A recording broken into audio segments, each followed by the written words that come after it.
This is a review of Elite Bicycle's frame welding techniques. Look at this shit. Do you want your kids riding crap like this? Look at this cold weld. Look at this hot weld.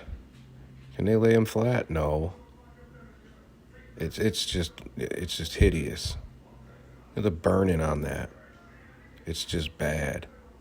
Look at this. Yep, cold welds. Oh, burning. Yeah, look at them bubbles. Yeah, this frame will snap in half on you. This is a $400 bike.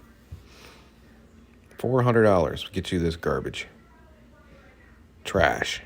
Just trash. But, you know, it is what it is.